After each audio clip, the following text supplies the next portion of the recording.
তুমি এমন ভাবে আল্লাহর ইবাদত করবে যেন তুমি আল্লাহকে দেখতে পাচ্ছ, মানে আল্লাহ কনসিয়াসনেস। আপনি নামাজ পড়ছেন, মনে মনে চিন্তা করছেন আল্লাহ আমাকে দেখছেন। আপনি ব্যবসা করতে বসেছেন, মাপছেন, ওজন দিচ্ছেন, একটু কম বেশি দেওয়ার সুযোগ আছে, কাস্টমার দেখছেন আপনাকে, কিন্তু আপনি চিন্তা করছেন আল্লাহ আমাকে দেখছেন। আপনি কি বুঝতে পারছেন কি বুঝতে পারছি? আপনাকে একটা বিল পাস করতে দেওয়া হয়েছে, আপনার সুযোগ আছে এখানে দুর্নীতি করার, আপনাকে টেবিলের তল দিয়ে টাকাও দেওয়া হয়েছে, আপনি নেওয়ার আগে চিন্তা করছেন যে আল্লাহ আমাকে দেখছেন। আপনি আপনার বান্ধবীর সাথে পড়াশোনা করছেন ফ্রি মিক্সিংয়ে, আপনার বান্ধবী আপনাকে প্রপোজ করছে, চলো আমার সাথে একটু কফি খাও, চলো না একটু ঘুরে আসি, বান্দরবন ঘুরে আসি, চলো না একটু ঘুরে আসি। ঘুরলে কি সমস্যা? বন্ধু বান্ধব একসাথে ঘুরতেই পারে, আর আমি তো তোমাকে ভালোবাসি, তোমাকে বিয়ে করবো, সমস্যা কোথায়? তাই না ভাই? তখন আপনি চিন্তা করছেন যে আল্লাহ আমাকে দেখছে, আল্লাহ আমাকে দেখছে। আপনার সামনে সুযোগ আছে সুদের টাকা খাওয়ার, আপনি চিন্তা করছেন যে আল্লাহ আমাকে দেখছে।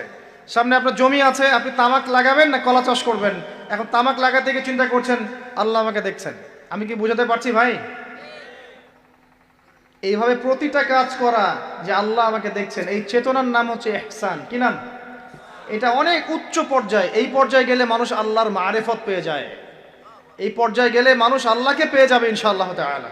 যখন একজন মানুষ প্রতিটা কাজে ফিল করবে যে আল্লাহ আমাকে দেখছেন। এই যে আপনি রোজা রাখবেন, খাবেন না, পানাহার করবেন না, বাথরুমে গিয়ে পানি খেতে পারেন না, কেউ দেখবে? কেন খান না? কি জন্য খান না? মনে করেন না যে আল্লাহ আপনাকে দেখছেন? এইটাই হলো ইহসান, যে আপনি চিন্তা করছেন আল্লাহ আমাকে প্রতিটা কাজেই দেখছে। আপনি আল্লাহ বিরোধী কোনো কাজ করতে পারি না, আল্লাহ আমাকে দেখছেন।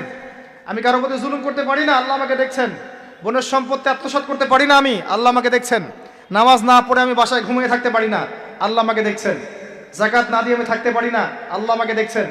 রমজানের রোজা না রেখে আমি থাকতে পারবো না, আল্লাহ আমাকে দেখছেন। আমি পর্দা না করে বেহায়ের মতো চলতে পারি না, আল্লাহ আমাকে দেখছেন। এই চেতনার নাম কি? ইহসান। মনে থাকবে ভাই। নবীজি বলছেন আনতা আবুদুল্লাহা কাআন্নাকা তারাহ ওয়া ইল্লাম তাকুন তারাহ। আর তুমি যদি আল্লাহকে সচক্ষে দেখতে না পারো, কারণ আল্লাহকে তো দুনিয়ার চোখ দিয়ে দেখা সম্ভব না, এটা মনের চোখ দিয়ে ফিল করা যে আল্লাহ আমার কাছে আছে।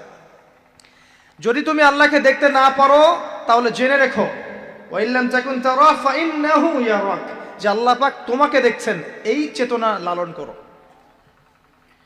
আমরা অনেক চেতনার কথা বলি না এখন, সবচেয়ে বড় এবং গুরুত্বপূর্ণ চেতনা হচ্ছে আল্লাহর চেতনা, আল্লাহর অস্তিত্বের চেতনা। আল্লাহ আমাকে দেখছেন, এই চেতনা, এটা যথেষ্ট জান্নাতে যাওয়ার জন্য। কোনো মানুষ যদি এভাবে চিন্তা করে যে আল্লাহ আমাকে দেখছেন, আমি আল্লাহকে দেখতে পারছি না, তো কি হয়েছে? আল্লাহ আমাকে দেখছেন।